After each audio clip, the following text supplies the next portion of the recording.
The scientific theory of evolution explains how life forms develop and diversify over generations.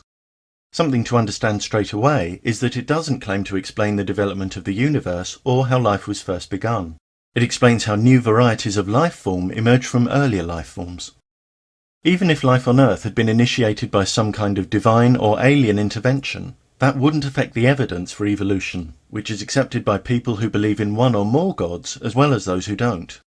It's also important to understand what a scientific theory is. Outside science, people often use the word theory to refer to a hunch or unsupported personal opinion.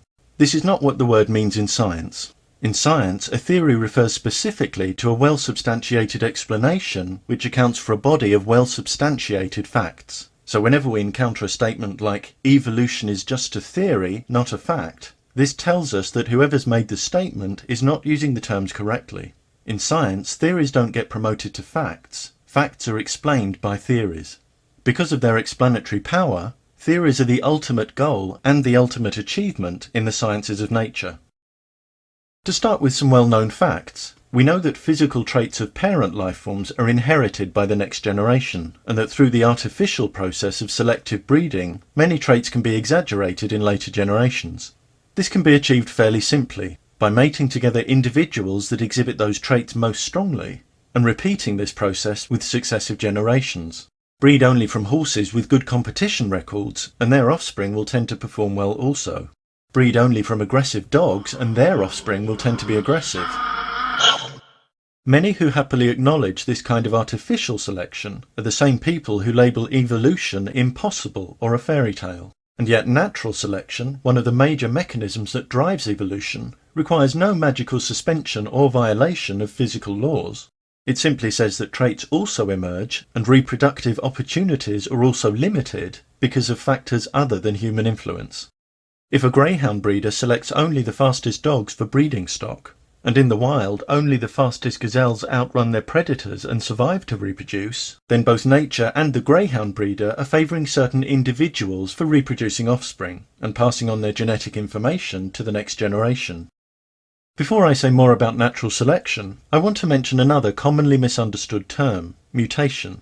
Many think that when biologists talk about mutation, they're referring only to dramatic malformations like animals with extra limbs or heads, or far-fetched scenarios like dogs producing cats, or even morphing into cats.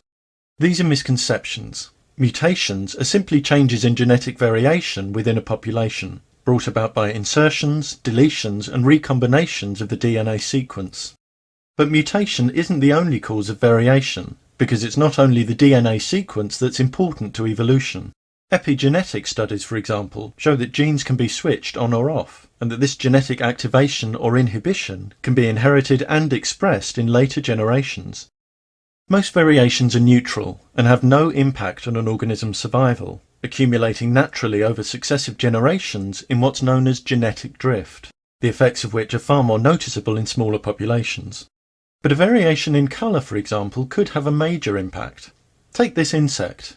If genetic variation makes some of its offspring less conspicuous to predators, they'll have a greater chance of surviving and reproducing, and in the course of time, the insects with this variation may become more abundant within the population. If the variation makes other offspring more conspicuous to predators, they may not survive to reproduce, and the variation may vanish or become suppressed because of natural selection. Many who don't understand evolution try to discredit it by equating it with pure accident. But it's not pure accident that camouflage, hooves, petals, antennae, fins, wings, eyes and roots have evolved in the natural world. All these physical traits have served specific functions in contributing towards different organisms' reproductive success. And clearly if the organisms that exhibit these traits manage to reproduce, they perpetuate their genetic information, including the information for the traits, in the next generation. But it's not true that every single trait of a living organism must be advantageous. For example, traits that give no particular advantage can still be favoured if they're associated with other traits that do. When it comes to beneficial traits, there's no one-size-fits-all. Bulk may be a great advantage for a walrus wanting to dominate its rivals, but it would be a distinct disadvantage to a spider monkey that's adapted to a life of swinging nimbly through trees. Again, it's no accident that walruses have evolved to be bulky and spider monkeys have evolved slender, supple limbs. These physical attributes have helped them operate in their respective environments and ways of life, to survive and compete for reproduction. People who say that evolution is all about impossibly unlikely accidents and blind luck often like to claim that the probability of life forms evolving is the same as the probability of winning the jackpot on a one-armed bandit hundreds of times in a row. But miraculous accidents are the opposite of what evolution is about. If we're going to use the one-armed bandit analogy, then evolution presses the hold button on almost all symbols on every pull of the lever. Starting with a word, we only need to change one of its letters to turn it into a new word. Changing one letter from this word results in further new words. And if we carry on repeating the process, we can produce words that differ dramatically from the original. Dramatic change can be achieved one small step at a time. And this is what happens with evolution, except that with evolution, countless mostly minute changes have accumulated over millions of years.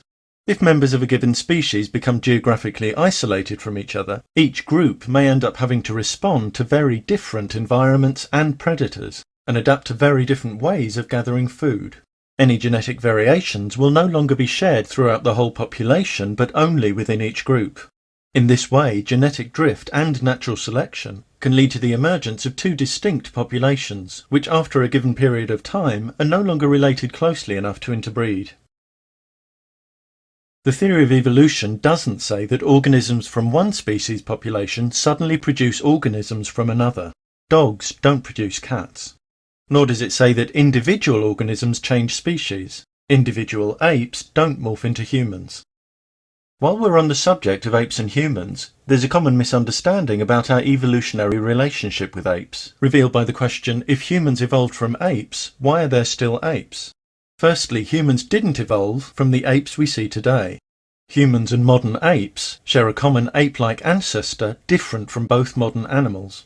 But secondly, when one life form evolves into another, that doesn't mean the first life form has to stop existing. Take life form A, so well adapted to its environment that it changes very little from one generation to the next.